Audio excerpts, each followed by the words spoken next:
ਵਾਹਿਗੁਰੂ ਜੀ ਕਾ ਖਾਲਸਾ ਵਾਹਿਗੁਰੂ ਜੀ ਕੀ ਫਤਿਹ।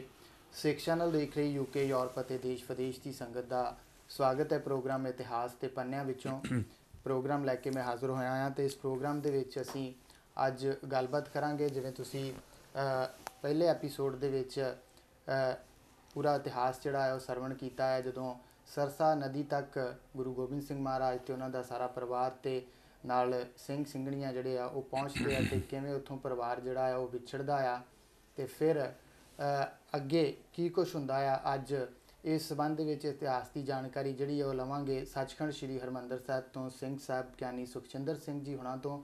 ਤੇ ਆਓ ਗੱਲਬਾਤ ਸ਼ੁਰੂ ਕਰਨ ਤੋਂ ਪਹਿਲਾਂ ਉਹਨਾਂ ਨਾਲ ਫਤਿਹ ਦੀ ਸਾਂਝ ਪਾਉਂਦੇ ਆ। ਸਿੰਘ ਸਾਹਿਬ ਜੀ, ਵਾਹਿਗੁਰੂ ਜੀ ਕਾ ਖਾਲਸਾ ਵਾਹਿਗੁਰੂ ਜੀ ਕੀ ਫਤਿਹ।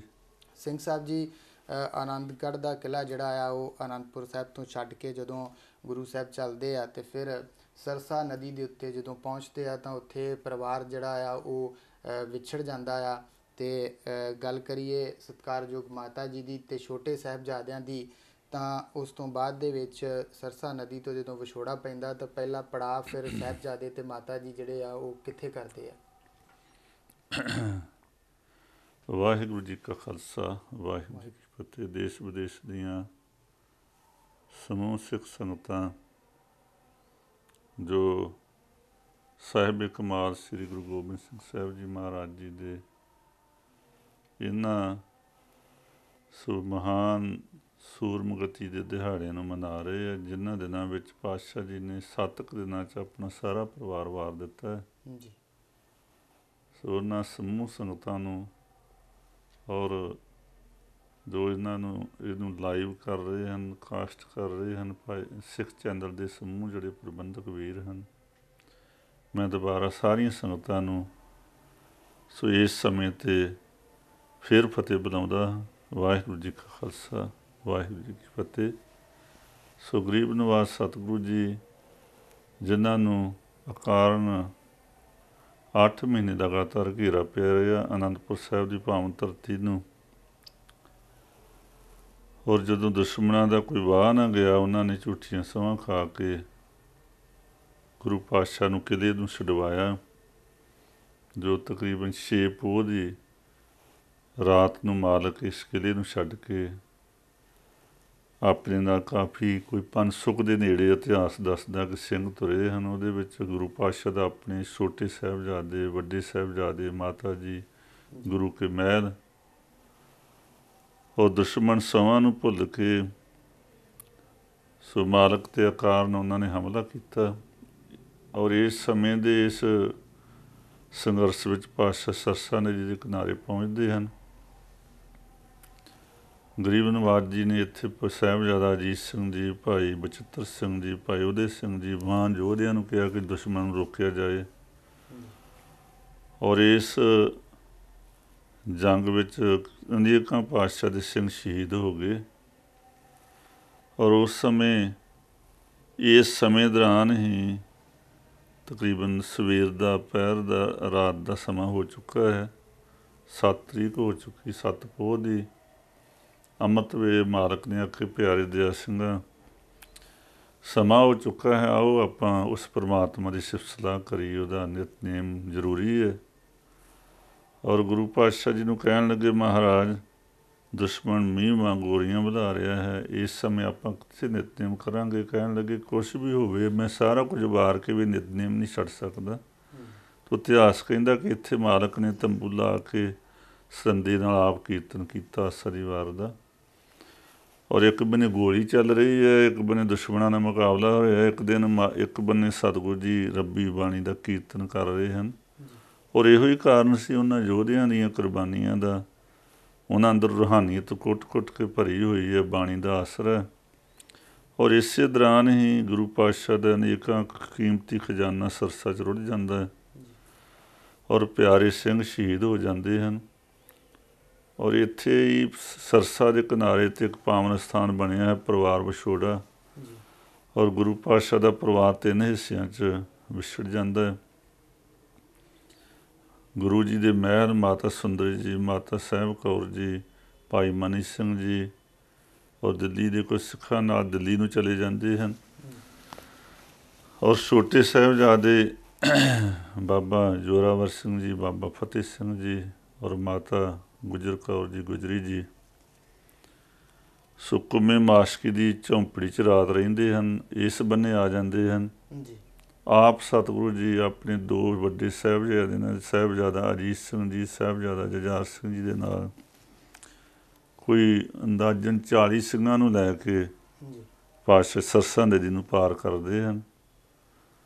ਔਰ ਗਰੀਬ ਨਵਾਜ਼ ਜੀ ਇੱਥੋਂ ਸਰਸਾ ਤੋਂ ਆਪ ਸੋ ਕੋਟਲਾ ਨਿਹੰਗ ਖਾਂ ਹੁੰਦੇ ਹੋਏ ਬੂਰ ਮਾਜਰਾ, ਜਿੱਥੇ ਮਹਾਰਾਜ ਨੇ ਘੋੜੇ ਨੂੰ ਜਲ ਵੀ ਪਿਆਇਆ, ਜੀ ਇੱਥੋਂ ਚੱਲਦੇ ਚੱਲਦੇ ਮਾਛੀ ਆਪਣੇ ਚਮਕੌਰ ਸਾਹਿਬ ਦੀ ਗੜੀ 'ਚ ਪਹੁੰਚ ਜਾਂਦੇ ਹਨ। ਜੀ ਔਰ ਜਿੱਥੋਂ ਆਪਾਂ ਜਿਹੜੀ ਲੜੀ ਸ਼ੁਰੂ ਕਰਨੀ ਹੈ। ਜੀ ਔਰ ਮਾਤਾ ਜੀ ਇੱਥੋਂ ਉਸ ਕੁੰਮੇ ਮਾਸ਼ਕੀ ਦੀ ਝੌਂਪੜੀ 'ਚ ਸਾਰੀ ਰਾਤ ਗੁਜ਼ਾਰਦੇ ਹਨ। ਜੀ ਉਸ ਗੁਰਮੁਖ ਨੇ ਮਾਂ ਨੂੰ ਬੜੇ ਅਦਬ ਸਤਿਕਾਰ ਨਾਲ, ਜਿੰਨਾ ਉਹਦੀ ਸਮਰੱਥਾ ਸੀ ਉਹਨੇ ਰੱਖਿਆ। ਜੀ ਔਰ ਜਿਹੜੇ ਮਾਂ ਜਿਨ੍ਹਾਂ ਨੂੰ ਹਜ਼ਾਰਾਂ ਮਖਮਲੀ ਸੇਜਾਂ ਵਾਰੀਆਂ ਜਾ ਸਕਦੀਆਂ ਸੀ, ਜੀ ਔਰ ਜਦੋਂ ਇਤਿਹਾਸ ਕਹਿੰਦਾ ਕਿ ਜਦੋਂ ਤੁਰੇ ਜਾ ਰਹੇ ਥੋੜ੍ਹਾ ਥੋੜ੍ਹਾ ਬਾਰਿਸ਼ ਵੀ ਹੋ ਰਹੀ ਹੈ, ਠੰਡ ਵੀ ਹੈ, ਜੀ ਔਰ ਦੁਨੀਆ ਦੇ ਕੋਈ ਸੁੱਖ ਆਰਾਮ ਸਾਧਨ ਵੀ ਉਸ ਵੇਲੇ ਨਹੀਂ। ਇੱਥੋਂ ਮਾਤਾ ਜੀ 7 ਪੋਹ ਨੂੰ, ਜੀ ਕਿਉਂਕਿ 7 ਪੋਹ ਦੀ ਸ਼ਾਮ ਤੱਕ ਮਾਰ ਕੇ ਇੱਧਰ ਚਮਕੌਰ ਸਾਹਿਬ ਪਹੁੰਚ ਜਾਂਦੇ ਆ। ਜੀ ਔਰ ਮਾਤਾ ਜੀ ਇੱਥੋਂ ਚੱਲਦੇ ਚੱਲਦੇ ਸੋ ਜੰਗਲੀ ਇਲਾਕਾ ਹੈ, ਉੱਥੇ ਅਨੇਕਾਂ ਕਈ ਤਰ੍ਹਾਂ ਦੇ ਜਾਨਵਰ ਤੁਰੇ ਫਿਰਦੇ ਹਨ। ਔਰ ਇਹਨਾਂ ਨੂੰ ਲੈ ਕੇ ਗੰਗੂ ਜਿਹੜਾ ਹੈ, ਸਹੇੜੀ ਪਿੰਡ ਜਿਹੜਾ ਖੇੜੀ ਵੀ ਇਹਨੂੰ ਨਾਂ ਲਿਆ ਜਾਂਦਾ ਹੈ, ਮਾਤਾ ਜੀ ਨੂੰ ਲੈ ਕੇ ਉੱਥੇ ਪਹੁੰਚਦਾ ਹੈ। ਜੀ ਇਸ ਤਰ੍ਹਾਂ ਇਹ 3 ਹਿੱਸਿਆਂ 'ਚ ਮਾਰਗ ਦਾ ਪਰਿਵਾਰ ਵੰਡਿਆ ਜਾਂਦਾ ਹੈ। ਸਿੰਘ ਸਾਹਿਬ ਜੀ, ਉੱਥੇ ਜ਼ਿਕਰ ਆਉਂਦਾ ਕਿ ਜਦੋਂ ਕੁੰਭੇ ਮਾਸ਼ਕੀ ਦੇ ਸ਼ਨ ਦੇ ਵਿੱਚ ਰਾਤ ਗੁਜ਼ਾਰਦੇ, ਉੱਥੇ ਪ੍ਰਸ਼ਾਦਾ ਵੀ ਜਿਹੜਾ ਆ ਉਹ ਉੱਥੇ ਛਕਾਇਆ ਜਾਂਦਾ ਹੈ ਮਸਰਾਂ ਦੀ ਦਾਲ ਦੇ ਨਾਲ। ਇੱਕ ਉੱਥੇ ਦੀ ਔਰਤ ਜਿਹੜੀ ਆ ਉਹ ਪ੍ਰਸ਼ਾਦਾ ਲੈ ਕੇ ਉੱਥੇ ਸਾਹਿਬਜ਼ਾਦਿਆਂ ਵਾਸਤੇ ਤੇ ਮਾਤਾ ਜੀ ਵਾਸਤੇ ਪਹੁੰਚਦੀ, ਜਦੋਂ ਉਹਨੂੰ ਪਤਾ ਚੱਲਦਾ। ਤੋ ਇਹ ਮਾਤਾ ਕਿਉਂਕਿ ਪਿਆਰ ਵਾਲੇ ਹਰ ਥਾਂ ਬੈਠੇ ਹੁੰਦੇ ਆ, ਜਦੋਂ ਮੁਸ਼ਕਿਲ ਆ ਬਣਦੀ ਹੈ ਕਿਸੇ ਤੇ, ਕਿਸੇ ਤਰ੍ਹਾਂ ਦੀ ਵੀ, ਕਿਸੇ ਵੀ ਰਹਿਬਰਾਂ ਤੇ ਵੀ, ਜੀ ਪਰ ਜਿਹੜੇ ਸਿੱਖੀ ਨਾਲ ਪ੍ਰੇਮ ਕਰਨ ਵਾਲੇ ਆ, ਪ੍ਰਮਾਤਮਾ ਜੁੜੇ ਹੋਏ ਆ, ਜੀ ਉਹ ਫਿਰ ਆਪਾਂ ਕੁਰਬਾਨ ਕਰਕੇ ਵੀ ਗੁਰੂ ਦੀ ਸੇਵਾ ਨਿਭਾਉਂਦੇ ਰਹੇ। ਉੱਥੇ ਮਾਤਾ ਲక్ష్ਮੀ ਦਾ ਨਾਂ ਆਉਂਦਾ ਜੀ ਔਰ ਉਹ ਉਸ ਗੰਗੂ ਦੇ ਨਗਰ ਵੀ ਮਾਤਾ ਗੱਫਾ ਛਕਾਉਂਦੀ ਰਹੀ। ਔਰ ਮਾਂ ਇੱਥੇ ਵੀ ਉਹਨਾਂ ਨੇ 2-3 ਦਿਨ ਜਿਹੜੀ ਉਸ ਰਾਤ ਉਹਨਾਂ ਦੀ ਸੇਵਾ ਨਿਭਾਈ ਪ੍ਰਸ਼ਾਦੇ ਪਾਣੀ ਨਾਲ, ਜੀ ਔਰ ਉਹਨੇ ਖੁਸ਼ੀਆਂ ਲਈਆਂ ਉਸ ਮਾਂ ਨੇ। ਜੀ ਸਿੰਘ ਸਾਹਿਬ ਜੀ, ਫਿਰ ਗੰਗੂ ਨੂੰ ਕਿਵੇਂ ਪਤਾ ਚੱਲਦਾ ਆ ਸਾਹਿਬਜ਼ਾਦਿਆਂ ਦਾ ਤੇ ਮਾਤਾ ਜੀ ਦਾ? ਉਹ ਉੱਥੇ ਪਹੁੰਚਦਾ ਆ, ਜ਼ਿਕਰ ਆਉਂਦਾ ਆ ਕਿ ਫਿਰ ਉਹ ਉੱਥੋਂ ਉਹਨਾਂ ਨੂੰ ਆਪਣੇ ਪਿੰਡ ਸਹੇੜੀ ਲੈ ਜਾਂਦਾ ਆ ਤੇ ਕੁੰਮਾ ਮਾਸ਼ਕੀ ਜਿਹੜਾ ਆ ਉਹ ਦਰਿਆ ਪਾਰ ਵੀ ਕਰਾਉਂਦਾ ਆ ਆਪਣੀ ਬੇੜੀ ਦੇ ਉੱਤੇ। ਕਿਉਂਕਿ ਗੰਗੂ ਜਿਹੜਾ ਇਤਿਹਾਸ ਮੁਤਾਬਕ ਕੁਝ ਕਹਿੰਦੇ ਕਿ ਕੁਝ ਸਮਾਂ ਇਹ ਗੁਰੂ ਘਰ ਦੀ ਸੇਵਾ ਵੀ ਕਰਦਾ ਰਿਹਾ। ਜੀ ਤੋ ਬੜੀ ਚੰਗੀ ਤਰ੍ਹਾਂ ਮਾਂ ਨੂੰ ਜਾਣਦਾ ਹੈ। ਜਦੋਂ ਪਰਿਵਾਰ ਵਿਛੜਿਆ ਉਦੋਂ ਉਹ ਵੀ ਗੰਗੂ ਵੀ ਇਹ ਜਾਣਦਾ ਕਿ ਹੁਣ ਪਰਿਵਾਰ ਵਿਛੜ ਚੁੱਕਾ ਹੈ। ਜੀ ਤੋ ਉਹਨੂੰ ਇਹ ਸੂਹ ਮਿਲਦੀ ਹੈ ਤੇ ਮਾਂ ਨੂੰ ਵੀ ਪਤਾ ਹੈ ਵੀ ਇਹ ਗੰਗੂ ਇਸ ਇਲਾਕੇ ਦਾ ਵਾ, ਇੱਥੇ ਹੈ।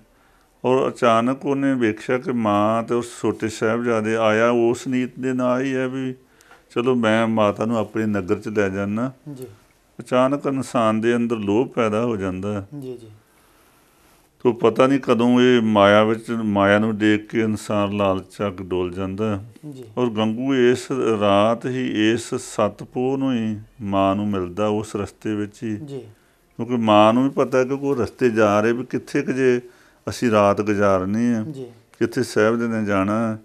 ਤੋ ਤਕਰੀਬਨ ਜਦੋਂ ਇਹ ਖਿੱਚ ਉਸ ਬੰਨੇ ਗਈ ਤੇ ਗੰਗੂ ਇੱਥੇ ਉਹਦਾ ਰਸਤੇ 'ਚ ਮਿਲਾਪ ਹੁੰਦਾ ਉਹ ਮਾਤਾ ਜੀ ਨਾਲ। ਜੀ ਜੀ ਜਦੋਂ ਸਿੰਘ ਸਾਹਿਬ ਜੀ ਮਾਤਾ ਜੀ ਸਾਹਿਬਜ਼ਾਦਿਆਂ ਦੇ ਨਾਲ ਜਾਂਦੇ ਆ, ਗੰਗੂ ਲੈ ਕੇ ਜਾਂਦਾ ਹੈ ਤੇ ਕਈ ਤਰ੍ਹਾਂ ਦੇ ਸਵਾਲ ਜਿਹੜੇ ਆ ਉਹ ਸਾਹਿਬਜ਼ਾਦੇ ਮਾਤਾ ਜੀ ਨੂੰ ਵੀ ਕਰਦੇ ਆ ਕਿ ਦੂਸਰਾ ਪਰਿਵਾਰ ਕਿੱਥੇ, ਸਾਡਾ ਜਿਹੜਾ ਬਾਕੀ ਪਰਿਵਾਰ ਆ ਉਹ ਕਿੱਥੇ ਆ, ਵੱਡੇ ਭਰਾ ਸਾਡੇ ਜਿਹੜੇ ਕਿੱਥੇ ਆ, ਪਿਤਾ ਜੀ ਕਿੱਥੇ ਆ।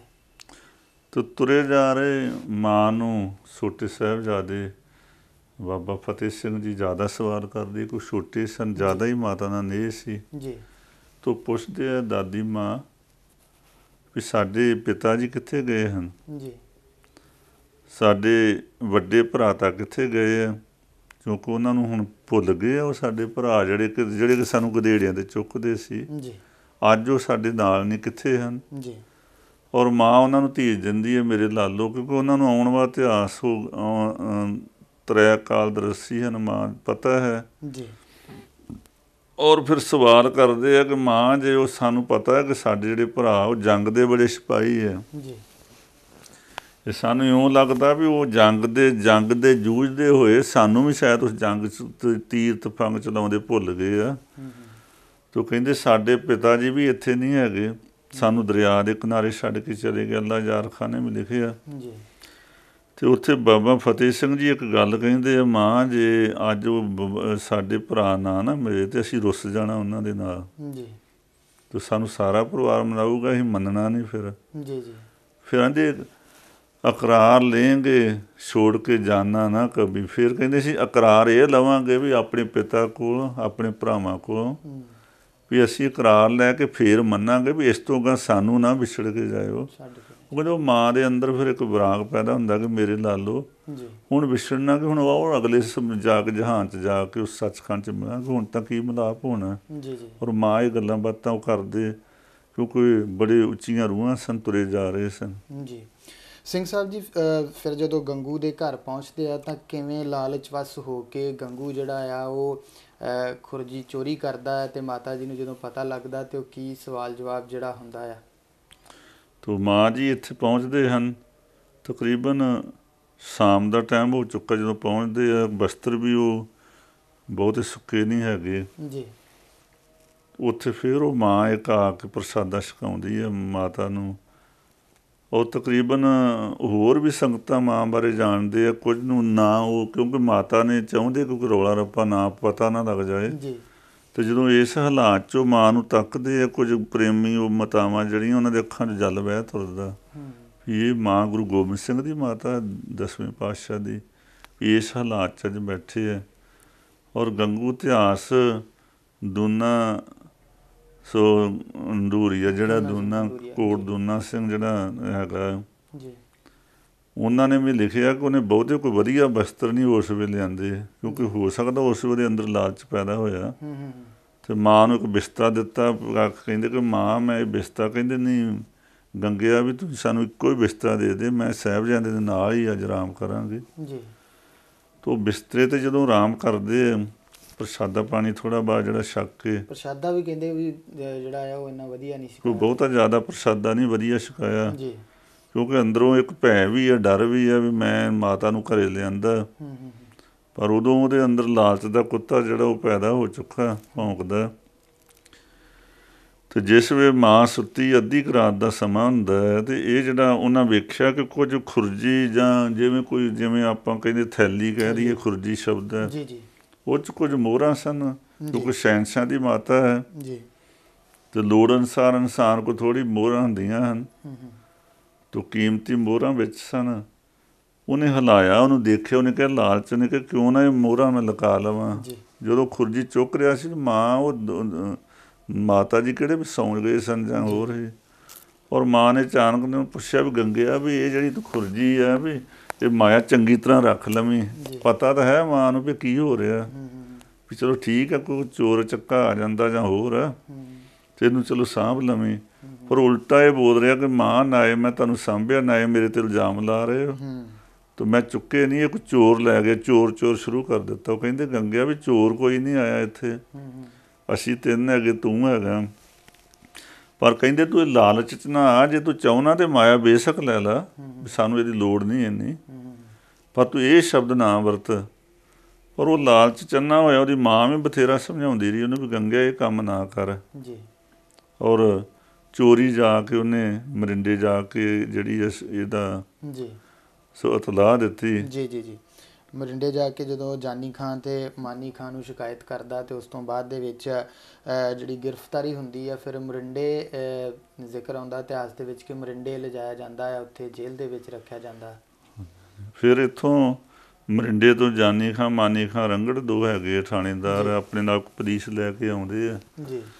ਔਰ ਉਹ ਤਹਿਕੀਕਾਤ ਕਰਦੇ ਆ ਵੀ ਠੀਕ ਹੀ ਗੁਰੂ ਗੋਬਿੰਦ ਸਿੰਘ ਦੀ ਮਾਤਾ ਜਾਂ ਸਾਹਿਬਜ਼ਾਦੇ ਪਤਾ ਲੱਗਦਾ। ਉਹਨੇ ਜਾ ਕੇ ਬੜੇ ਲਾਲਚ ਵੱਸ ਕਿਹਾ ਮੇਰੇ ਕੋਲ ਗੁਰੂ ਦੀ ਮਾਤਾ ਹੈ ਅਤੇ ਦੋਹਰਾ ਨਾਮ ਲੈਣਾ ਚਾਹੁੰਦਾ, ਇੱਕ ਤਾਂ ਮੈਂ ਇਹ ਜਾ ਕੇ ਤਲਾਹ ਦੇਵਾਂਗਾ, ਟੌਟੀ ਕਰਾਂਗਾ, ਇੱਕ ਮੈਂ ਮਾਇਆ ਵੀ ਲਿਖਾ ਦੀ, ਉੱਧਰੋਂ ਮੈਨੂੰ ਸਰਕਾਰ ਵੱਲੋਂ ਮਾਇਆ ਮਿਲੇਗੀ। ਤੋ ਸਿਪਾਹੀ ਪਹੁੰਚਦੇ ਆ ਮਾਂ ਨੂੰ ਇੱਥੋਂ ਸਾਹਿਬਜ਼ਾਦਿਆਂ ਨੂੰ ਮਾਤਾ ਜੀ ਨੂੰ ਗ੍ਰਿਫਤਾਰ ਕਰਕੇ ਉਸ ਰਾਤ ਸੋ ਉਸ ਮਰਿੰਡੇ ਦੀ ਜੇਲ੍ਹ 'ਚ ਰੱਖਿਆ ਜਾਂਦਾ। ਜੇਲ੍ਹ ਕਾਹਦੀ ਛੋਟਾ ਜਿਹਾ ਕਮਰਾ ਹੈ, ਅਜੇ ਵੀ ਉੱਥੇ ਇਤਿਹਾਸਕ ਥਾਂ ਹੈਗਾ ਜੀ। ਔਰ ਇੱਥੋਂ ਇੱਕ ਤਲਾਹ ਉਹ ਫਿਰ ਅੱਗੇ ਭੇਜਦਾ ਜਿਹੜਾ ਜਾਨੀ ਖਾਂ ਮਾਨੀ ਖਾਂ ਜਿਹੜੇ ਵੀ ਸਾਡੇ ਕੋਲ ਵਜ਼ੀਰ ਖਾਨ ਵੀ ਗੁਰੂ ਗੋਬਿੰਦ ਸਿੰਘ ਦੇ ਮਾਂ ਜੀ ਇੱਥੇ ਆਏ ਆ, ਸਾਹਿਬਜ਼ਾਦੇ ਅਸੀਂ ਪਕੜ ਲਏ ਆ, ਹੁਣ ਕੀ ਕੀਤਾ ਜਾਵੇ। ਸਿੰਘ ਸਾਹਿਬ ਜੀ, ਇਹ ਵੀ ਜ਼ਿਕਰ ਆਉਂਦਾ ਕਿ ਮੋਰਿੰਡੇ ਜਦੋਂ ਜੇਲ੍ਹ ਦੇ ਵਿੱਚ ਰਾਤ ਰੱਖਿਆ ਜਾਂਦਾ ਤੇ ਉੱਥੇ ਵੀ ਪ੍ਰਸ਼ਾਦਾ ਨਹੀਂ ਛਕਾਇਆ ਜਾਂਦਾ, ਪ੍ਰਸ਼ਾਦਾ ਨਹੀਂ ਦਿੱਤਾ ਜਾਂਦਾ, ਭੁੱਖੇ ਰੱਖਿਆ ਜਾਂਦਾ ਸਾਹਿਬਜ਼ਾਦੇ ਨੂੰ ਵੀ ਤੇ ਮਾਤਾ ਜੀ ਨੂੰ ਵੀ। ਬਸ ਉਹ ਜ਼ਾਲਮ ਜਿਹੜਾ ਉਹਨੂੰ ਇਸ ਪ੍ਰਸ਼ਾਦੇ ਬਾਰੇ ਧਿਆਨ ਹੀ ਨਹੀਂ ਹੈ, ਕਿਉਂਕਿ ਉਹ ਬਿਲਕੁਲ ਇੰਨੀ ਕੁ ਉਹਨਾਂ ਦੇ ਅੰਦਰ ਕੱਟੜਤਾ ਹੈ, ਮਜ਼ਹਬੀ ਜਨੂੰਨ ਇੰਨਾ ਕੁ, ਕਿਉਂਕਿ ਗੁਰੂ ਗੋਬਿੰਦ ਸਿੰਘ ਦੇ ਬਾਰੇ ਇੰਨੇ ਕੁ ਬੰਦੇ ਘਟੀਆ ਸੋਚ ਰਹੇ ਆ। ਔਰ ਉਸ ਰਾਤ ਵੀ ਮਾਂ ਨੂੰ ਇਸੇ ਢੰਗ ਨਾਲ ਇਸੇ ਠੰਡ ਦੇ ਵਿੱਚ ਹੀ ਉਹਨਾਂ ਨੂੰ ਉੱਥੇ ਰਹਿਣਾ ਪਿਆ ਔਰ ਇਹਨਾਂ ਤਸੀਹਾਂ ਵਿੱਚ, ਇਹਨਾਂ ਕਸ਼ਟਾਂ ਵਿੱਚ ਰਹਿ ਕੇ ਵੀ, ਪਰ ਉਹਨਾਂ ਦੇ ਚਿਹਰਿਆਂ 'ਤੇ ਕੋਈ ਐਸਾ ਉਦਾਸੀ ਨਹੀਂ ਆਈ। ਚੜ੍ਹਦੀ ਕਲਾ ਦਾ ਉਹਨਾਂ ਦਾ ਜੀਵਨ ਹੈ, ਇਸ ਤਰ੍ਹਾਂ ਹੀ ਚੜ੍ਹਦੀ ਕਲਾ 'ਚ ਹੀ ਉਹ ਰਹੇ ਆ, ਬਾਣੀ ਨਾਲ ਜੁੜੇ ਹੋਏ।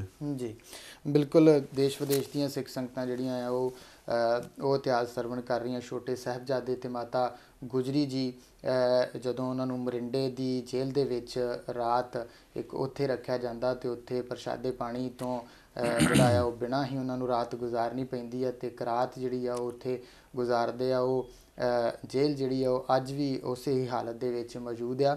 ਸਿੰਘ ਸਾਹਿਬ ਜੀ, ਮੋਰਿੰਡੇ ਤੋਂ ਫਿਰ ਸਰਹੰਦ ਦਾ ਜਿਹੜਾ ਸਫ਼ਰ ਆ ਉਹ ਕਿਵੇਂ ਤੈਅ ਹੁੰਦਾ ਹੈ? ਜਦੋਂ ਉਹਨਾਂ ਨੂੰ ਮੋਰਿੰਡੇ ਤੋਂ ਫਿਰ ਸਰਹੰਦ ਤੱਕ ਲਿਜਾਇਆ ਜਾਂਦਾ ਹੈ ਤਾਂ ਕਿਵੇਂ ਲਿਜਾਇਆ ਜਾਂਦਾ ਹੈ?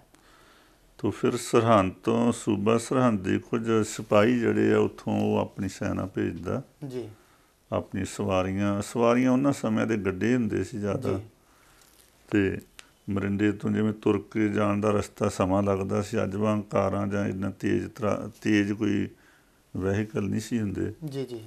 ਅਤੇ ਇੱਥੇ ਪਹੁੰਚ ਕੇ ਉਹ ਦੇਖਦੇ ਆ ਵੀ ਠੀਕ ਗੁਰੂ ਗੋਬਿੰਦ ਸਿੰਘ ਦੇ ਮਾਤਾ ਹੈ। ਵਜ਼ੀਰ ਖਾਂ ਇਹਦੇ 'ਚ ਖੁਸ਼ੀ ਜ਼ਾਹਰ ਕਰਦਾ ਜੀ। ਉਹ ਕਹਿੰਦਾ ਹੁਣ ਗੁਰੂ ਗੋਬਿੰਦ ਸਿੰਘ ਜੀ ਜ਼ਰੂਰ ਆਉਣਗੇ, ਕਿਉਂਕਿ ਸਭ ਤੋਂ ਪਿਤਾ ਨੂੰ ਉਹਦੀ ਮਾਂ ਪਿਆਰੀ ਹੁੰਦੀ ਹੈ। ਸੋ ਘੱਟੋ ਘੱਟ ਆਪਣੇ ਸਾਹਿਬਜ਼ਾਦਿਆਂ ਨੂੰ, ਮਾਂ ਨੂੰ ਜ਼ਰੂਰ ਵੇਖਣ ਆਉਣਗੇ। ਔਰ ਉਹ ਕਹਿੰਦਾ ਮੈਂ ਔਰੰਗਜ਼ੇਬ ਤੋਂ ਬਹੁਤ ਵੱਡਾ ਨਾਮ ਲਵਾਂਗਾ। ਇੱਥੋਂ ਫਿਰ ਸਾਹਿਬਜ਼ਾਦਿਆਂ ਨੂੰ ਗ੍ਰਿਫਤਾਰ ਕਰਕੇ ਇਸੇ ਤਰ੍ਹਾਂ ਹੀ ਕੈਦ 'ਚ ਤੋ ਫਤਿਹਗੜ੍ਹ ਸਾਹਿਬ ਦੀ ਉਸ ਪਾਵਨ ਧਰਤੀ ਜਿੱਥੇ ਉਹਨਾਂ ਨੇ ਸ਼ਹਾਦਤ ਦਿੱਤੀ ਹੈ, ਸਰਹੰਦ ਵਿਖੇ ਲਿਜਾਇਆ ਜਾਂਦਾ। ਪਰ ਇੱਥੇ ਪਹੁੰਚ ਕੇ ਦੁਸ਼ਮਣ ਜਿਵੇਂ ਉਹ ਵਿਚਾਰਾਂ ਕਰਦੇ ਆ ਕਿ ਕਿਵੇਂ ਹੁਣ ਇਹਨਾਂ ਨੂੰ ਆਪਣੇ ਦੀਨ ਅਮਾਨ 'ਚ ਲਿਆਂਦਾ ਜਾਵੇ। ਜੀ ਜੀ।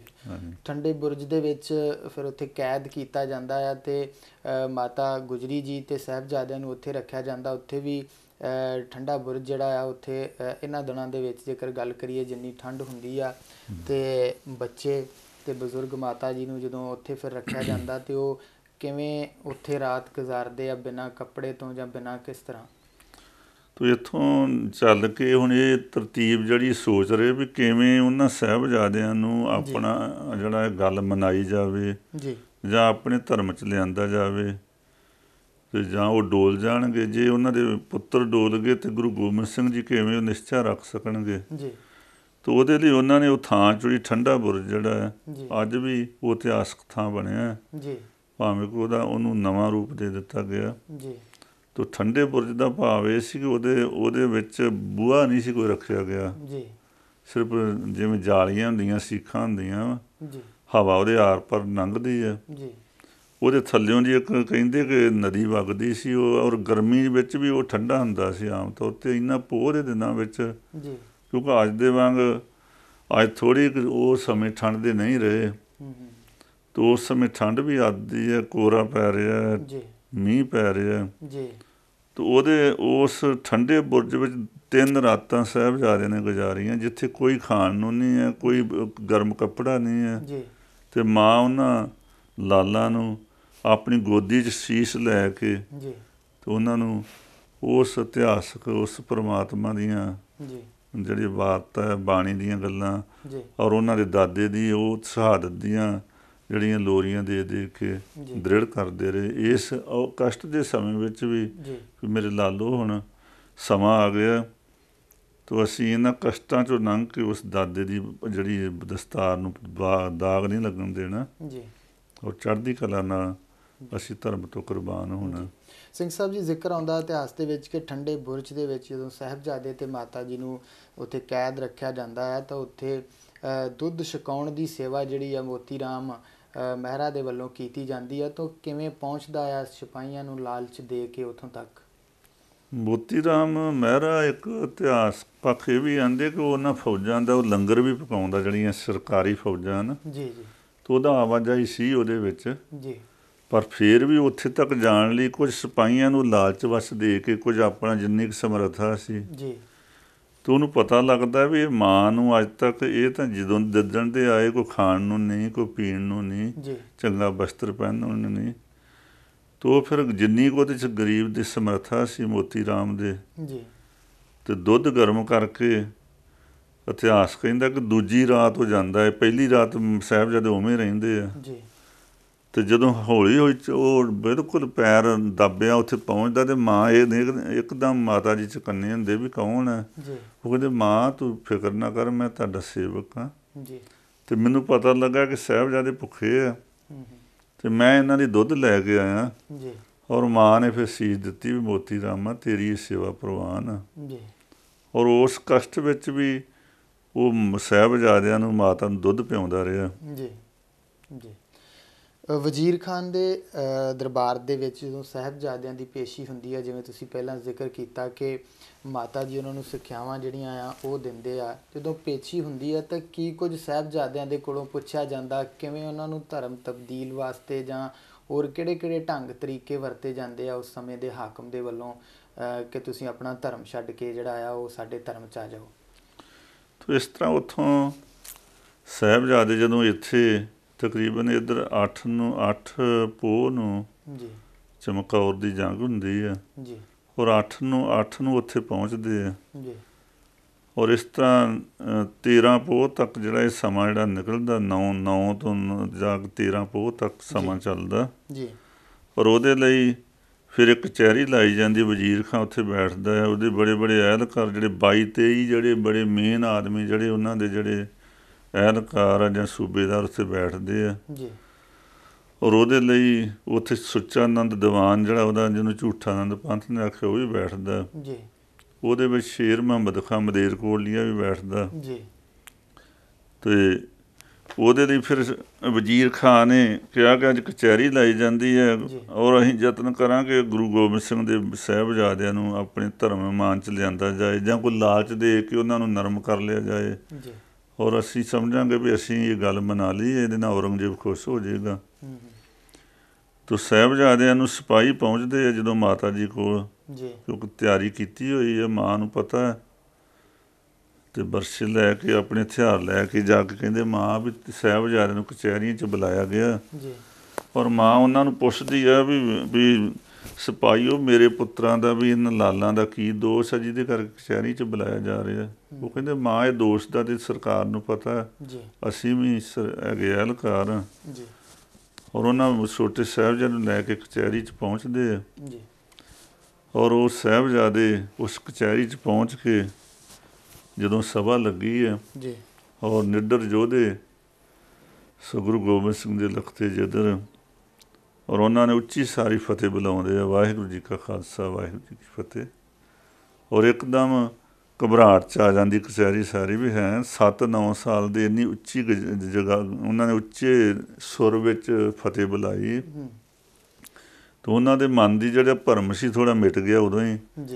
ਉਹਨਾਂ ਦੀ ਸੋਚ ਸੀ ਵੀ ਛੋਟੇ ਬੱਚੇ ਘਬਰਾ ਜਾਣਗੇ ਬੜੀ ਕਚਹਿਰੀ ਨੂੰ ਵੇਖ ਕੇ ਸ਼ਾਇਦ, ਪਰ ਉਹਨਾਂ ਨੂੰ ਇਹ ਨਹੀਂ ਸੀ ਪਤਾ ਵੀ ਗੁਰੂ ਗੋਬਿੰਦ ਸਿੰਘ ਦੇ ਲਾਲ ਹੈ ਔਰ ਜਿਨ੍ਹਾਂ ਦੇ ਉਹ ਮਹਾਨ ਮਾਤਾ ਜਿਹੜੀ ਹੈ ਜਿਹਨਾਂ ਸਾਰੀ ਜ਼ਿੰਦਗੀ ਉਹਨਾਂ ਦੇ ਨਾਲ ਗੁਜ਼ਾਰੀ, ਜਦੋਂ ਦੇ ਮਾਤਾ ਅਜੀਤ ਕੌਰ ਸੱਚਖੰਡ ਨੂੰ ਗਏ ਆ ਔਰ ਮਾਂ ਨੇ ਇੱਕ ਵੀ ਪਲ ਸਾਹਿਬਜ਼ਾਦਿਆਂ ਤੋਂ ਵੱਖਰੇ ਨਹੀਂ ਹੋਏ, ਅੰਤ ਤੱਕ ਸ਼ਹੀਦੀ ਤੱਕ ਨਾਲ ਰਹੇ ਆ। ਤੋ ਫਤਿਹ ਬੁਲਾਉਣ ਤੋਂ ਬਾਅਦ ਵਜ਼ੀਰ ਖਾਂ ਬੋਲਦਾ ਵੀ ਸਾਹਿਬਜ਼ਾਦਿਓ ਇਹ ਕੋਈ ਅਨੰਦਪੁਰ ਸਾਹਿਬ ਦਾ ਦਰਬਾਰ ਨਹੀਂ ਤੁਹਾਡੇ ਪਿਤਾ ਦਾ, ਇਹ ਵਜ਼ੀਰ ਖਾਂ ਦੀ ਕਚਹਿਰੀ ਹੈ ਔਰ ਇੱਥੇ ਸਲਾਮਾਂ ਅਲੈਕੁਮ ਆਖੋ, ਇੱਥੇ ਝੁੱਕ ਕੇ ਸੀਸ ਨਵਾਓ। ਸੁੱਚਾ ਆਨੰਦ ਜਿਹਨੂੰ ਕਿਹਾ ਕਿ ਸਿਖਾ ਕੇ ਲਿਆਵੀਂ, ਉਹ ਵੀ ਥੋੜ੍ਹਾ ਨਿੰਮੋ ਝੂਣਾ ਹੋ ਗਿਆ। ਉਹ ਜਾ ਕੇ ਬੜੇ ਲਾਲਚਾਂ ਨਾਲ ਕਹਿੰਦਾ ਬੱਚਿਓ ਤੁਸੀਂ ਇਸ ਤਰ੍ਹਾਂ ਨਾ ਕਰੋ ਔਰ ਤੁਹਾਨੂੰ ਦੁਨੀਆ ਦੇ ਸੁੱਖ ਸਾਧਨ ਦਿੱਤੇ ਜਾਣਗੇ, ਤੁਸੀਂ ਆ ਥੋੜਾ ਕੁ ਸਮਾਂ ਇਹ ਆ ਵੀ ਸਲਾਮ ਅਲੈਕੁਮ ਕਰ ਦਿਓ, ਬਸ ਇੰਨਾ ਹੀ ਬੜਾ ਵਾ। ਕਹਿੰਦੇ ਹੋਰ ਕੁਛ ਨਾ ਕਰੋ, ਇੰਨਾ ਕੁ ਝੁੱਕ ਕੇ ਸੀਸ ਨਵਾ ਦਿਓ, ਬਸ ਅਸੀਂ ਸਮਝਾਂਗੇ ਵੀ ਤੁਹਾਨੂੰ ਛੱਡ ਦਿੱਤਾ ਜਾਏਗਾ। ਔਰ ਉਹਨਾਂ ਯੋਧਿਆਂ ਨੇ ਇਹ ਆਖਿਆ, ਉਹ ਕਹਿੰਦੇ ਵਜ਼ੀਰ ਖਾਨਾ ਵੀ ਪਹਿਲੀ ਗੱਲ ਤਾਂ ਤੁਸੀਂ ਸਾਨੂੰ ਛੱਡਣਾ ਨਹੀਂ, ਐਸਾ ਕੋਈ ਕਾਰਨ ਨਹੀਂ ਹੈਗਾ, ਪਰ ਇਹ ਸੀਸ ਇੱਕ ਗੁਰੂ ਨੂੰ ਝੁਕ ਚੁੱਕਾ, ਗੁਰੂ ਨਾਨਕ ਦੇ ਦਰ 'ਤੇ ਝੁਕਿਆ ਹੈ, ਗੁਰੂ ਗ੍ਰੰਥ ਸਾਹਿਬ ਨੂੰ ਝੁਕ ਚੁੱਕਾ, ਇਹ ਬਾਣੀ ਨੂੰ ਝੁਕਦਾ ਹੈ, ਮਾਲਕ ਦੇ ਦਰ ਨੂੰ ਝੁਕਦਾ। ਔਰ ਇਹ ਕਿਸੇ ਦੂਜੇ ਥਾਂ 'ਤੇ ਫੇਰ ਨਹੀਂ ਝੁਕਦਾ। ਜਿਹੜਾ ਸੀਸ ਹੈ ਨਾ, ਇੱਕ ਥਾਂ 'ਤੇ ਅਸੀਂ ਅਰਪਣ ਕਰ ਦਿੱਤਾ। ਔਰ ਦੁਨੀਆ ਦਾ ਕੋਈ ਵੀ ਲਾਲਚ, ਕੋਈ ਲੋਭ ਅਸੀਂ ਠੁਕਰਾਉਣੇ ਜੁੱਤੀ ਦੀ ਨੋਕ ਦੇ ਨਾਲ। ਹੁਣ ਇੱਥੇ ਕੋਈ ਉਹ ਨਰੁੱਤਰ ਹੋ ਗਏ, ਕੋਈ ਗੱਲ ਉੱਤਰ ਨਾ ਆਈ। ਔਰ ਕਾਫੀ ਸਮਾਂ ਇਹ ਬਹਿਸ ਚੱਲਦੀ ਰਹੀ। ਤਾਂ ਆਖਰ ਵਜ਼ੀਰ ਖਾਨ ਨੇ ਆਖਿਆ ਵੀ ਲੈ ਜਾਓ ਇਹਨਾਂ ਬੱਚਿਆਂ ਕੋਲ। ਬੜੇ ਗੁੱਸੇ 'ਚ ਆ ਕੇ ਆਂਦਾ, ਉਸ ਝੂਠਾ ਦਨ ਨੂੰ ਆਂਦਾ ਕਿ ਕੱਲ੍ਹ ਨੂੰ ਸਿਖਾ ਕੇ ਲਿਆਉਣਾ, ਇਹ ਦੁਬਾਰਾ ਫਤਿਹ ਨਾ ਬੁਲਾਉਣ ਮੇਰੀ ਕਚਹਿਰੀ 'ਚ। ਫਿਰ ਮਾਂ ਨੇ ਜਾ ਕੇ ਸਾਰੇ ਜਦੋਂ ਪਹੁੰਚਦੇ ਆ ਦੁਬਾਰਾ ਕਚਹਿਰੀ ਤੋਂ, ਰਾਤ ਪੈ ਜਾਂਦੀ ਹੈ, ਅਤੇ ਮਾਂ ਨੂੰ ਕਹਿੰਦੇ ਮਾਂ ਅਸੀਂ ਬੜੇ ਡਟ ਕੇ ਉੱਥੇ ਫਤਿਹ ਬੁਲਾਈ ਹੈ, ਜ਼ਾਲਮ ਨੂੰ ਬੜੇ ਜ਼ੁਰਤ ਨਾਲ ਅਸੀਂ ਸਵਾਲਾਂ ਦੇ ਜਵਾਬ ਦਿੱਤੇ ਹੈ। ਉਹ ਤੇਰੇ ਲਾਲ ਵੇਖੀ ਕਿਵੇਂ ਇਹਨਾਂ ਜ਼ਾਲਮਾਂ ਨੂੰ ਨੀਵਾਂ ਕਰਕੇ ਦਿਖਾਉਂਦੇ ਆ। ਔਰ ਕਦੀ ਵੀ ਇਹ ਝੁਕਣਗੇ ਨਹੀਂ, ਬੇਸ਼ੱਕ ਦਾਦੇ ਵਾਂਗੂ ਸ਼ਹੀਦ ਹੋ ਜਾਣ, ਪਰ ਤੁਹਾਡੇ ਕਿਸੇ ਐਸੀ ਅਣਖ ਨੂੰ ਅਸੀਂ, ਗੈਰਤ ਨੂੰ ਅਸੀਂ ਇਹ ਆਂਚ ਨਹੀਂ ਆਉਣ ਦਿਆਂਗੇ। ਇਸ ਤਰ੍ਹਾਂ 2 ਦਿਨ ਦਾ ਇਹ ਅਗਲਾ ਦਿਨ ਜਿਹੜਾ ਆਉਂਦਾ, ਕਿਉਂਕਿ 2 ਦਿਨ ਇਸ ਤਰ੍ਹਾਂ ਇਹ ਕਰਦੇ ਰਹੇ, ਲਾਲਚ ਦਿੰਦੇ ਰਹੇ। ਅਤੇ ਫਿਰ ਅਗਲੇ ਦਿਨ ਫਿਰ ਇੱਕ ਕਚਹਿਰੀ ਫਿਰ ਲੱਗਦੀ ਹੈ। ਤਾਂ ਵਜ਼ੀਰ ਖਾਨ ਨੇ ਕਿਹਾ ਕੋਈ ਢੰਗ ਐਸਾ ਸੋਚੋ। ਉਹਨਾਂ ਨੇ ਜਿਹੜੀ ਦਿਓੜੀ ਦਾ ਵੱਡਾ ਦਰਵਾਜ਼ਾ ਸੀ ਕਚਹਿਰੀ ਦਾ, ਉਹਦਾ ਇੱਕ ਛੋਟਾ ਦਰਵਾਜ਼ਾ ਰੱਖਿਆ ਹੁੰਦਾ, ਉਹ ਖੋਲ੍ਹ ਦਿੱਤਾ, ਵੱਡਾ ਬੰਦ ਕਰ ਦਿੱਤਾ। ਤੋ ਮਾਂ ਨੇ ਅੱਜ ਕਿਉਂਕਿ ਉਹਨਾਂ ਨੂੰ ਤੋਰਿਆ ਸਾਹਿਬਜ਼ਾਦਿਆਂ ਨੂੰ, ਇਤਿਹਾਸ ਕਹਿੰਦਾ, ਉਹਨਾਂ ਮਾਤਾ ਨੇ ਉਹਨਾਂ ਨੂੰ ਸੋਹਣੇ ਜੋੜੇ ਜਿਹੜੇ ਕਿਤੇ ਰੱਖੇ ਸੀ ਲੁਕਾ ਕੇ, ਉਹ ਪਾਏ, ਨੋਕ ਵਾਲੇ ਜੋੜੇ ਪਾਏ, ਚੂੜੀਦਾਰ ਪਜਾਮੇ ਪਾਏ ਹੋਏ। ਤਾਂ ਮਾਂ ਨੂੰ ਫਤਿਹ ਬੁਲਾ ਕੇ ਤੁਰਦੇ ਹਨ। ਤੁਰਨ ਤੋਂ ਬਾਅਦ ਫਿਰ ਜਾਂਦੇ ਹਨ ਕਚਹਿਰੀ 'ਚ। ਪਹੁੰਚਦੇ ਉਹਨਾਂ ਵੇਖਿਆ ਵੀ ਹੁਣ ਜਦੋਂ ਇਹ ਸੀਸ ਝੁਕਾ ਦੇਣਗੇ, ਅਸੀਂ ਸੋਚਾਂਗੇ ਵੀ ਸਾਹਿਬਜ਼ਾਦਿਆਂ ਨੇ ਸਿਰ ਨਵਾ ਦਿੱਤਾ। ਉਹਨਾਂ ਨੂੰ ਸਮਝ ਆ ਗਈ ਵੀ ਇਹ ਗੁਰੂ ਗੋਬਿੰਦ ਸਿੰਘ ਦੇ ਲਾਲ ਹੈ, ਅਤੇ ਜੇ ਲਾਲ ਹੀ ਜਿਹੜਾ ਘਬਰਾ ਜਾਏਗਾ ਤਾਂ ਫਿਰ ਆਮ ਨੇ ਕੀ ਕਰਨਾ, ਫਿਰ ਪੰਥ ਤਾਂ ਉਹਨਾਂ ਦੇ ਨਾਲ ਜੁੜਿਆ ਹੋਇਆ। ਪਰ ਉਹਨਾਂ ਨੇ ਸਭ ਤੋਂ ਪਹਿਲਾਂ ਆਪਣੇ ਜਿਹੜੇ ਚਰਨ ਸੀ, ਜੋੜੇ ਸੀ, ਉਹ ਅੱਗੇ ਐਂ ਕਰਕੇ ਉਹਨਾਂ ਨੂੰ ਐਂ ਉੱਚੇ ਕਰਕੇ ਵਿਖਾ ਕੇ, ਅਤੇ ਫਿਰ ਸੀਸ ਬਾਅਦ 'ਚ ਖੜਿਆ। ਝੂਠਾ ਨੰਦ ਬੜਾ ਉੱਚੀ ਸਾਰੀ ਘਬਰਾ ਕੇ, ਸਾਹਿਬਜ਼ਾਦੇ ਤੁਹਾਨੂੰ ਪਤਾ ਨਹੀਂ ਇਹਦੀ ਵਜ਼ੀਰ ਖਾਨ ਦੀ ਕਚਹਿਰੀ ਹੈ, ਔਰ ਤੁਹਾਨੂੰ ਪਤਾ ਤੁਹਾਡੇ ਪਿਤਾ ਨੂੰ ਮਾਰ ਦਿੱਤਾ ਗਿਆ। ਉਹ ਕਹਿੰਦਾ ਉਹ ਸੁੱਚਾ ਨੰਦ ਧਿਆਨ ਨਾਲ ਬੋਲ, ਮੇਰੇ ਸਤਿਗੁਰਾਂ ਨੂੰ ਕੌਣ ਵੀ ਦੁਨੀਆ ਦੀ ਤਾਕਤ ਮਾਰ ਸਕਦੀ ਹੈ। ਅਤੇ ਉਹ ਕਹਿੰਦੇ ਉਹ ਚਮਕੌਰ ਦੀ ਜੰਗ 'ਚ ਮਾਰੇ ਗਏ। ਕਹਿੰਦੇ ਹਾਂ ਉਹ ਸ਼ਹੀਦ ਤਾਂ ਹੋ ਸਕਦੇ ਆ, ਪਰ ਉਹਨੂੰ ਮਾਰਨ ਵਾਲੀ ਕੋਈ ਦੁਨੀਆ ਦੀ ਪਾਵਰ ਨਹੀਂ, ਉਹ ਧਰਮ ਲਈ ਵਾਰ ਸਕਦੇ ਆਪਾਂ। ਤਾਂ ਫਿਰ ਇਸ ਤਰ੍ਹਾਂ ਸਾਰਾ ਇਹ ਸਮਾਂ ਜਿਹੜਾ ਗੁਜ਼ਰਦਾ ਰਿਹਾ, ਆਖਿਰ ਕਾਜੀ ਲਾਗੇ ਖਲੋਤਾ ਹੋਇਆ। ਕਹਿੰਦੇ ਕਾਜੀ ਜੀ ਕੋਈ ਫਤਵਾ ਸੁਣਾਓ। ਤਾਂ ਕਾਜੀ ਤੋਂ ਪਹਿਲਾਂ ਸ਼ੇਰ ਮੁਹੰਮਦ ਖਾਂ ਵੀ ਲਾਗੇ ਖਲੋਤਾ। ਉਹਨਾਂ ਵੇਖਿਆ ਵੀ ਹੁਣ ਬੱਚਿਆਂ ਨੂੰ ਕੋਈ ਐਸਾ ਸਾਡੇ ਕੋਲ ਐਵੀਡੈਂਸ ਨਹੀਂ ਰਹਿ ਗਿਆ ਕੋਈ, ਕਿਉਂਕਿ ਕਾਨੂੰਨ ਦੇ ਵਿੱਚ ਜੱਜ ਜਿਹੜਾ ਜਾਂ ਕੋਈ ਵੀ ਉਹ ਐਵੀਡੈਂਸ ਮੰਗਦਾ, ਕੋਈ ਸਬੂਤ ਮੰਗਦਾ, ਕੋਈ ਗਵਾਹੀਆਂ, ਜਿਹਦੇ ਆਧਾਰ 'ਤੇ ਕਿਸੇ ਨੂੰ ਸਜ਼ਾ ਦਿੱਤੀ ਜਾਵੇ। ਹੁਣ ਐਵੀਡੈਂਸ ਕੋਈ ਨਹੀਂ, ਬੱਚਿਆਂ ਦਾ ਦੋਸ਼ ਕੋਈ ਨਹੀਂ ਹੈ, ਨਾ ਇਹ ਧਰਮ ਇਜਾਜ਼ਤ ਦਿੰਦਾ ਕੁਰਾਨ ਜਿਹੜੀ ਹੈ। ਅਤੇ ਕੁਰਾਨ ਅਨੁਸਾਰ ਕਾਫਰ ਉਹਨੂੰ ਮੰਨਿਆ ਜਾਂਦਾ ਜਿਹੜਾ ਅੱਲਾ ਨੂੰ ਨਹੀਂ ਮੰਨਦਾ, ਖੁਦਾ ਨੂੰ ਨਹੀਂ ਮੰਨਦਾ, ਅਤੇ ਉਹ ਪਰਮੇਸ਼ਰ ਦੇ ਪਿਆਰੇ ਆ। ਫਿਰ ਉਹਨਾਂ ਆਖਿਆ ਵੀ ਵੇਖਦੇ ਹਾਂ ਵੀ ਚਲੋ ਆਪਾਂ ਇਹ ਦੋਸ਼ ਜਿਹੜਾ ਸ਼ੇਰ ਮੁਹੰਮਦ 'ਤੇ ਦੇ ਦਿੰਦੇ। ਕਹਿੰਦੇ ਸ਼ੇਰ ਮੁਹੰਮਦ ਖਾਨ ਤੇਰੇ ਭਰਾਵਾਂ ਨੂੰ, ਨਾਰ ਖਾਨ ਨੂੰ, ਇੱਕ ਹੋਰ ਭਰਾ ਨੂੰ ਗੁਰੂ ਜੀ ਨੇ ਚਮਕੌਰ ਦੀ ਜੰਗ 'ਚ ਮਾਰਿਆ, ਨਾਰ ਖਾਂ ਮਾਰਿਆ ਗਿਆ, ਅਤੇ ਤੂੰ ਬਦਲਾ ਲੈ ਲਾ। ਔਰ ਉੱਠ ਕੇ ਖਲੋਤਾ ਸ਼ੇਰ ਮੁਹੰਮਦ ਖਾਂ ਮਲੇਰਕੋਟਲੀ ਆ। ਉਹ ਕਹਿੰਦਾ ਮੇਰੇ ਭਰਾਵਾਂ ਨੂੰ ਗੁਰੂ ਗੋਬਿੰਦ ਸਿੰਘ ਜੀ ਨੇ ਜੰਗ 'ਚ ਮਾਰਿਆ, ਪਰ ਇਸ ਤਰ੍ਹਾਂ ਨਹੀਂ ਫੜ ਕੇ ਮਾਰਿਆ। ਉਹ ਕਹਿੰਦਾ ਮੈਂ ਗੁਰੂ ਗੋਬਿੰਦ ਸਿੰਘ ਨੂੰ ਬਦਲਾ ਲਵਾਂਗਾ ਜਦੋਂ ਕਿਤੇ ਮੇਰੇ ਸਾਹਮਣੇ ਜੰਗ 'ਚ ਆਉਣਗੇ, ਉਦੋਂ ਮੈਂ ਲੜਾਂਗਾ। ਪਰ ਇਹਨਾਂ ਸ਼ੀਰਖੋਰ ਬੱਚਿਆਂ ਦਾ ਕੀ ਦੋਸ਼ ਆ, ਇਹਨਾਂ ਨੂੰ ਛੱਡ ਦੇਣਾ ਚਾਹੀਦਾ ਵੀਰ ਖਾਂ। ਔਰ ਕਿਤੇ ਐਸਾ ਨਾ ਹੋਵੇ ਵੀ ਤੁਸੀਂ ਇਹਨਾਂ ਨੂੰ ਐਸਾ ਕਰੋ ਕਰਬਲਾ ਦਾ ਮੈਦਾਨ ਦੁਬਾਰਾ ਸ਼ੁਰੂ ਹੋ ਜਾਵੇ। ਤਾਂ ਜਿੱਥੇ ਮੁਹੰਮਦ ਸਾਹਿਬ ਦੇ ਦੋਹਤਰਿਆਂ ਨੂੰ ਸ਼ਹੀਦ ਕੀਤਾ ਗਿਆ, ਸੋ ਹਸਨ ਹੁਸੈਨ ਨੂੰ, ਉਹ ਕਹਿੰਦੇ ਕਿ ਕੁਝ ਢਿੱਲਾ ਪਿਆ ਜਿਹੜਾ ਸੀ ਇਹ ਵਜ਼ੀਰ ਖਾਂ ਵੀ ਠੀਕ ਗੱਲ ਇਹਦੀ ਹੈ।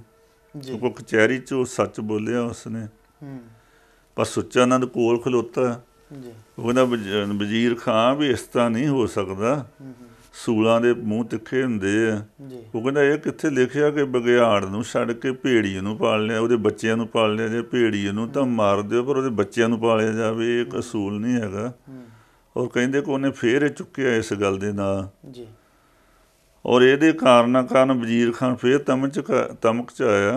ਹੂੰ ਉਹ ਕਹਿੰਦਾ ਘੱਟੋ ਘੱਟ ਪੁੱਛ ਲਈਏ ਵੀ ਸਾਹਿਬਜ਼ਾਦੇ ਕੀ ਚਾਹੁੰਦੇ ਆ। ਜੀ ਉਹ ਕਹਿੰਦੇ ਬੱਚਿਓ ਜੇ ਤੁਹਾਨੂੰ ਛੱਡ ਦਿੱਤਾ ਜਾਂਦਾ ਫੇਰ ਤੁਸੀਂ ਕੀ ਕਰੋਗੇ।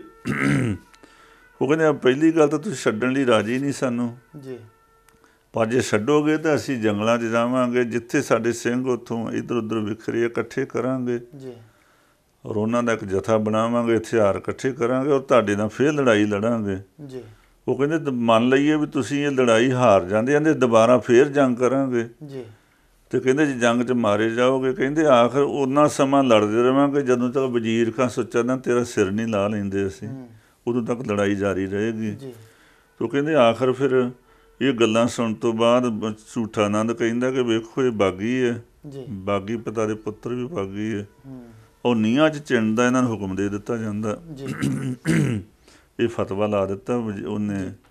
ਔਰ ਕਹਿੰਦੇ ਕਿ ਇੱਥੋਂ ਸ਼ੇਰ ਮੁਹੰਮਦ ਖਾਨ ਜਿਹੜਾ ਹਾਂ ਦਾ ਨਾਰਾ ਮਾਰ ਕੇ ਵੀ ਜਾ ਖੁਦਾ ਇਸ ਪਾਪ ਤੋਂ ਬਚਾਵੇ ਅੱਲਾ, ਜਿਹੜਾ ਪਰਮਾਤਮਾ, ਜੀ ਉਹ ਬਾਹਰ ਚਲਿਆ ਜਾਂਦਾ। ਜੀ ਭਾਵੇਂ ਕਿ ਉਹ ਧਰਮ ਦਾ, ਵੇਖੋ ਧਰਮ ਦੀ ਗੱਲ ਹੈ, ਧਰਮ ਇੱਕ ਸਿਆਸੀ ਦੇ ਅੰਦਰ ਵੀ ਧਰਮ ਹੈ, ਉਹ ਪੋਲੀਟੀਕਲੀ ਆਦਮੀ ਹੈ, ਪਰ ਧਰਮ ਦੇ ਕੁਰਾਨ ਫੜਨ ਵਾਲੇ ਕੋਈ ਧਰਮ ਨਹੀਂ ਹੈਗਾ। ਉਹ ਸੱਚ ਨਹੀਂ ਬੋਲ ਸਕਿਆ, ਉਹ ਝੂਠਾ ਆਨੰਦ ਵੀ ਨਹੀਂ ਬੋਲ ਸਕਿਆ। ਜੀ ਜੀ ਭਾਵੇਂ ਕਿ ਉਹਨੇ ਸਾਹਿਬਜ਼ਾਦਿਆਂ ਨੂੰ ਬਚਾਇਆ ਨਹੀਂ, ਜੀ ਉਹਨਾਂ ਦੀ ਕੋਈ ਮਦਦ ਨਹੀਂ ਕੀਤੀ, ਸਿਰਫ ਸੱਚ ਬੋਲਿਆ। ਜੀ ਉਹਦੇ ਸੱਚ ਕਹਿਣ ਤੇ ਮਾਲਕ ਨੇ ਮਲੇਰਕੋਟ ਦੀ ਰਿਆਸਤ ਨੂੰ ਬਾਬਾ ਬੰਦਾ ਸਿੰਘ ਬਹਾਦਰ ਨੂੰ ਕਿਹਾ ਸੀ ਇਹਨਾਂ ਨੂੰ ਕੁਛ ਨਹੀਂ ਕਹਿਣਾ, ਜੀ ਕਿਉਂਕਿ ਇਹਨਾਂ ਸੱਚ ਬੋਲਿਆ। ਜੀ ਪਰ ਜਿਹੜੇ 22-23 ਆਦਮੀ ਉਸ ਜ਼ੁਲਮ ਨੂੰ ਦੇਖਦੇ, ਉਹਨਾਂ ਸਾਰਿਆਂ ਨੂੰ ਸਜ਼ਾ ਦਿੱਤੀ ਬਾਬਾ ਬੰਦਾ ਸਿੰਘ ਬਹਾਦਰ ਨੇ, ਵੀ ਇਹਨਾਂ ਨੇ ਜ਼ੁਲਮ ਨੂੰ ਅੱਖਾਂ ਨਾਲ ਦੇਖਿਆ। ਸਿੰਘ ਸਾਹਿਬ ਜੀ, ਫਿਰ ਜਦੋਂ ਸਾਹਿਬਜ਼ਾਦੇ ਕਿਸੇ ਵੀ ਤਰ੍ਹਾਂ ਦੀ ਗੱਲ ਨਹੀਂ ਮੰਨਦੇ ਤਾਂ ਅੰਤ ਦੇ ਵਿੱਚ ਉਹਨਾਂ ਨੂੰ ਸਜ਼ਾ ਸੁਣਾ ਦਿੱਤੀ ਜਾਂਦੀ ਹੈ, ਤਾਂ ਆਖਰੀ ਵਾਰੀ ਦਾ ਮੇਲ ਜਿਹੜਾ ਮਾਤਾ ਗੁਜਰੀ ਜੀ ਦੇ ਨਾਲ ਉਹਨਾਂ ਦਾ ਹੁੰਦਾ ਹੈ, ਤਾਂ ਫਿਰ ਉਹਨਾਂ ਨੂੰ ਨੀਹਾਂ ਦੇ ਵਿੱਚ ਚਿਣ ਦਿੱਤਾ ਜਾਂਦਾ।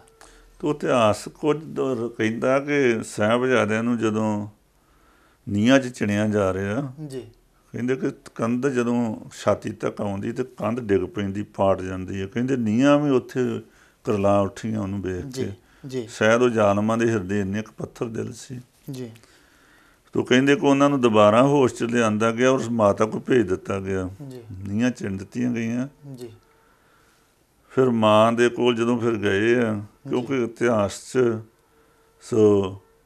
ਦੋਨਾ ਸਿੰਘ ਢੂਰੀਆ ਕਹਿੰਦਾ ਕਿ ਉਹਨਾਂ ਨੂੰ ਸ਼ਮਕਾਂ ਵੀ ਮਾਰੀਆਂ ਗਈਆਂ, ਛਟੀਆਂ ਵੀ ਮਾਰੀਆਂ ਗਈਆਂ, ਜੀ ਉਹਨਾਂ ਨੂੰ ਰੱਸੀਆਂ ਨਾਲ ਬੰਨ੍ਹ ਕੇ ਉਹਨਾਂ ਦੇ ਗਲੇਲੇ ਵੀ ਮਾਰੇ ਗਏ, ਪਹਿਲਾਂ ਤਸੀਹੇ ਵੀ ਦਿੱਤੇ ਗਏ। ਜੀ ਤੋ ਫਿਰ ਮਾਂ ਕਹਿੰਦੀ ਲਾਲੋ ਦੱਸੋ, ਕਹਿੰਦੇ ਮਾਂ ਅੱਜ ਆਖਰੀ ਰਾਤ ਤੁਹਾਨੂੰ ਮਿਲਣ ਦੀ ਰਹਿ ਗਈ ਹੈ, ਜੀ ਔਰ ਅੱਜ ਸਾਡਾ ਆਖਰੀ ਮੇਲ ਹੈ। ਮਾਂ ਫਿਰ ਸਾਰੀ ਰਾਤ ਉਹਨਾਂ ਨੂੰ ਇਤਿਹਾਸ ਉਹ ਘਟਨਾਵਾਂ ਸੁਣਾਉਂਦੇ ਰਹੇ, ਮੇਰੇ ਲਾਲੋ ਵੇਖੋ ਜ਼ਾਲਮ ਪੁੱਠੀਆਂ ਖੱਲਾਂ ਲਾ ਦੇਣਗੇ, ਤਸੀਹੇ ਦੇਣਗੇ, ਪਰ ਲਗਦਾਰ ਨਾ ਦਾਗ ਨਾ ਪੱਗ ਨੂੰ ਜਾਏ। ਉਹ ਕਹਿੰਦੇ ਵੀ ਦਾਦੇ ਦੀ ਪੱਗ ਨੂੰ ਦਾਗ ਨਹੀਂ ਲੱਗਣਾ ਚਾਹੀਦਾ। ਕਹਿੰਦੇ ਮਾਂ ਤੁਸੀਂ ਘਬਰਾਓ ਨਾ, ਅਸੀਂ ਇੰਨੇ ਕਸ਼ਟ ਸਹਾਰ ਕੇ ਵੀ ਇਸ ਧਰਮ ਦੀ ਜਿਹੜੀ ਨੀਂਹ ਨੂੰ ਪੱਕਿਆਂ ਕਰ ਜਾਵਾਂਗੇ। ਉਹ ਕਹਿੰਦੇ ਫਿਰ ਅਗਲੀ ਸਵੇਰ ਚੜ੍ਹਦੀ ਹੈ ਜਿਹੜੀ 13 ਪੋਹ ਦਾ ਦਿਨ, ਤੋ ਸਾਹਿਬਜ਼ਾਦੇ ਮਾਂ ਉਹਨਾਂ ਨੂੰ ਅੱਲਾ ਜਾਰਖਾਂ ਕਹਿੰਦੇ ਆ ਕਿ ਆਓ ਜਾਣੇ ਤੋਂ ਪਹਿਲਾਂ ਗਲੇ ਲਗਾ ਧੋ ਲਓ। ਮਾਂ ਉਹਨਾਂ ਨੂੰ ਮਿਲਦੀ, ਗਲੇ ਲਾ ਕੇ ਸੋਹਣੀਆਂ ਕਲਗੀਆਂ ਲਾਉਂਦੇ ਆ, ਦਸਤਾਰੇ ਬੰਨ੍ਹਦੇ ਆ, ਚੂੜੀਦਾਰ ਪਜਾਮੇ ਨੀਲੇ ਰੰਗ ਦੇ ਪਾਏ ਜੋੜੇ ਪਹਿਨੇ।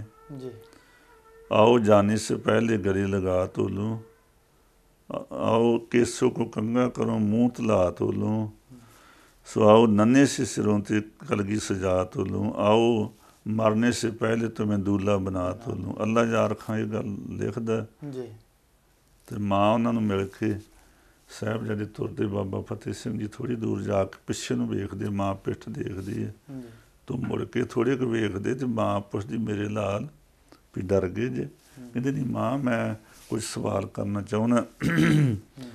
ਤਾਂ ਉੱਥੇ ਸ਼ੀਤਲ ਜੀ ਕੁਝ ਕੁ ਲੈਣਾ ਲਿਖਦੇ, 2 ਕਿ ਤੁਰ ਪਏ ਦੋਵੇਂ ਲਾਲ ਲੈ ਜਾ ਫਤਿਹ ਬੁਲਾ ਕੇ, ਜੀ ਕਹਿੰਦੇ ਫਤਿਹ ਬੁਲਾ ਕੇ ਤੁਰ ਗਏ। ਵਾਰ ਅਖੀਰੀ ਮਾਂ ਦੇ ਚਰਨੀ ਹੱਥ ਲਾ ਕੇ, ਤੋ ਚਰਨਾਂ ਨੂੰ ਹੱਥ ਲਾ ਕੇ ਤੁਰੇ। ਬੂਹੇ ਵਿੱਚੋਂ ਮੁੜ ਕੇ ਬੋਲੇ ਮੁਸਕਰਾ ਕੇ, ਮਾਂ ਮਿਲਾਂਗੇ ਸੱਚਖੰਡ ਵਿੱਚ ਜਾ ਕੇ। ਤੋ ਇਹ ਸ਼ਬਦ ਉਹਨਾਂ ਕਹੇ, ਪਰਨਾ ਆਉਣਾ ਤੁਸਾਂ ਨੇ ਬਹੁਤਾ ਚਿਰ ਲਾ ਕੇ, ਜਿਹਦੇ ਮਾਂ ਚਿਰ ਨਾ ਲਾਇਓ, ਸਾਡਾ ਜੀ ਨਹੀਂ ਲੱਗਣਾ, ਮਾਂ ਛੇਤੀ ਆਉਣਾ, ਨਹੀਂ ਤਾਂ ਰੁਸਤੂ ਫਤਿਹ ਸਿੰਘ ਤੇਰਾ ਜੀ ਪਰਚਾਉਣਾ। ਮਾਂ ਤੇਰੇ ਬਾਝੋਂ ਲੋਰੀਆਂ ਦੇ ਕਿਨੇ ਸਵਾਉਣਾ, ਫਿਰ ਮਿੰਨਤਾਂ ਕਰਕੇ ਅੰਮੀਏ ਫਿਰ ਪਹੂ ਮਨਾਉਣਾ। ਮਾਂ ਤੇਰੇ ਬਾਝੋਂ ਸੱਚਖੰਡ ਦਾ ਪਾਉਣਾ। ਇਹ ਸ਼ਬਦ ਕਹਿ ਕਿ ਮਾਂ ਦਾ, ਹੁਣ ਉਹ ਮਾਂ ਦਾ ਕਿੰਨਾ ਕੁ ਹਿਰਦਾ ਹੋਏਗਾ। ਆਖਰ ਜੇ ਅਸੀਂ ਆਪਣੇ ਨਾਲ ਥੋੜ੍ਹਾ ਕੁਛ ਸੰਸਾਰੀ ਆਦਮੀ ਵੱਡੇ ਤੋਂ ਵੱਡਾ ਵੀ ਰਹਿਬਰ ਡੋਲ ਜਾਂਦਾ, ਤਾਂ ਇਹ ਇੱਕ ਲਸਾਨੀ ਸ਼ਹਾਦਤ ਹੈ।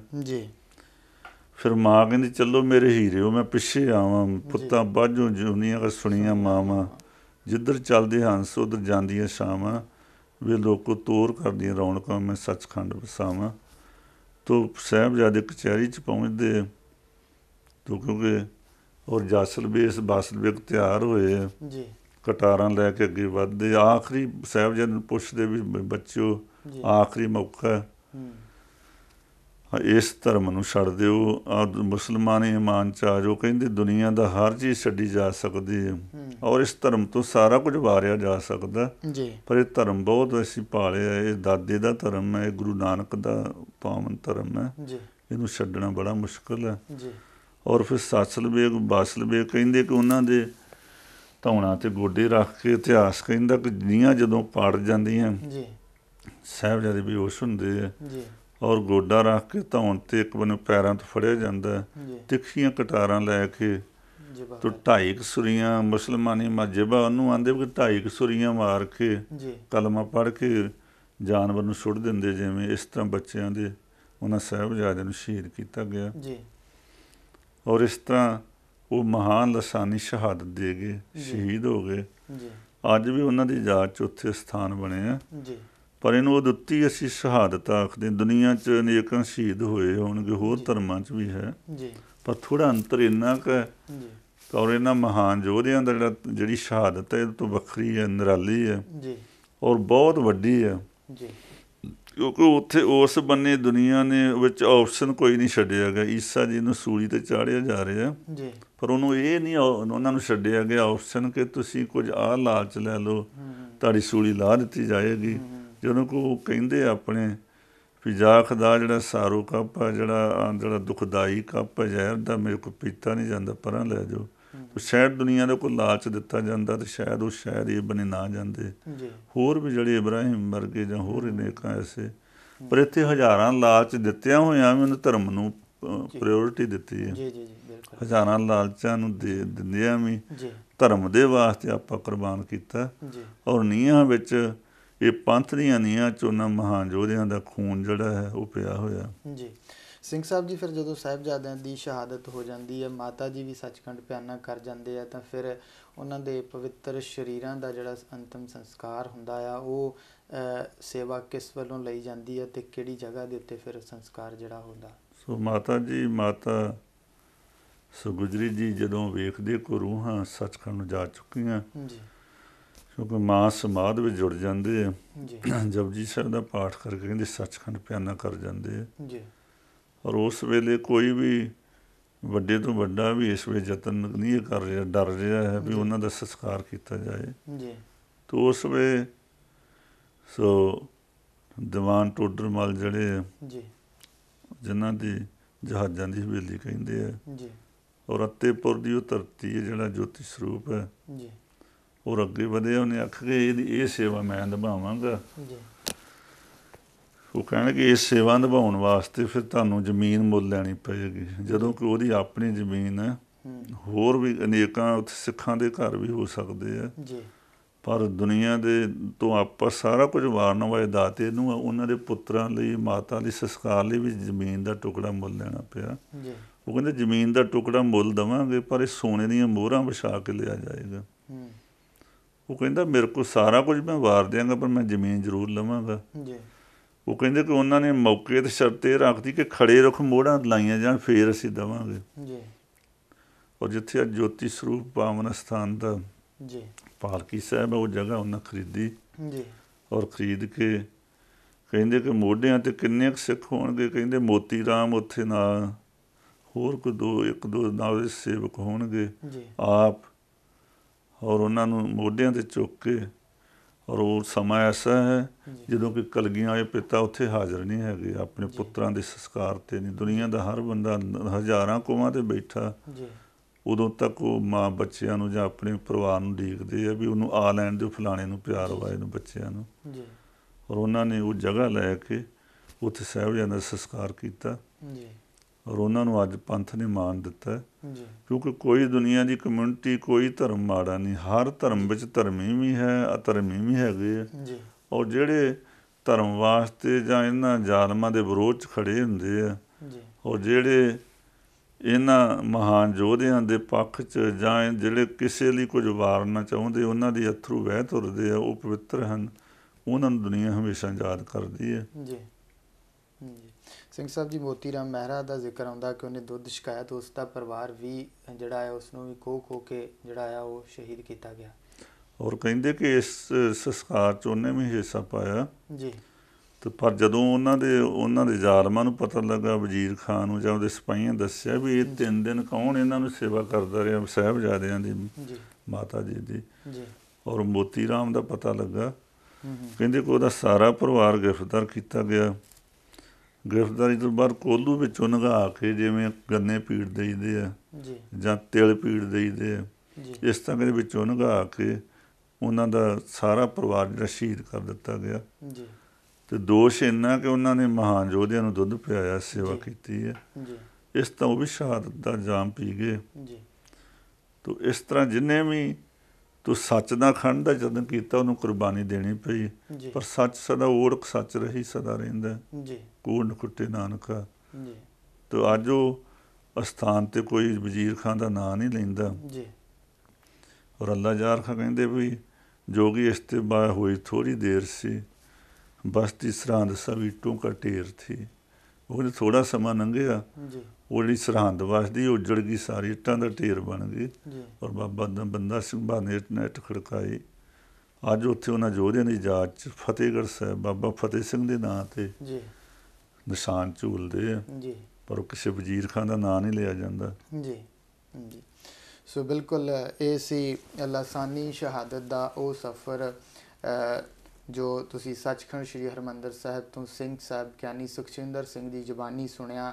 ਸਮੁੱਚਾ ਇਤਿਹਾਸ ਅਤੇ ਸਾਹਿਬਜ਼ਾਦਿਆਂ ਦੀ ਇਹ ਸ਼ਹਾਦਤ ਜਿਹੜੀ ਆ ਉਹ ਤੁਸੀਂ ਸਾਰਾ ਇਤਿਹਾਸ ਜਿਹੜਾ ਆ ਦੇਸ਼ ਵਿਦੇਸ਼ ਦੀਆਂ ਸੰਗਤਾਂ ਨੇ ਜਿਹੜਾ ਆ ਸਰਵਣ ਕੀਤਾ। ਸਿੰਘ ਸਾਹਿਬ ਜੀ ਦਾ ਸਿੱਖ ਚੈਨਲ ਦੀ ਟੀਮ ਵੱਲੋਂ ਧੰਨਵਾਦ। ਅਤੇ ਪ੍ਰੋਗਰਾਮ ਇਤਿਹਾਸ ਦੇ ਪੰਨਿਆਂ ਦੇ ਵਿੱਚ ਫਿਰ ਇਤਿਹਾਸ ਦੇ ਕਿਸੇ ਹੋਰ ਪੰਨੇ ਨੂੰ ਲੈ ਕੇ ਹੋਵਾਂਗੇ ਹਾਜ਼ਰ। ਅਤੇ ਇਸ ਪ੍ਰੋਗਰਾਮ ਨੂੰ ਇੱਥੇ ਸਮਾਪਤ ਕਰਦਿਆਂ ਬੁਲਾਉਂਦੇ ਹਾਂ ਫਤਿਹ। ਵਾਹਿਗੁਰੂ ਜੀ ਕਾ ਖਾਲਸਾ, ਵਾਹਿਗੁਰੂ ਜੀ ਕੀ ਫਤਿਹ।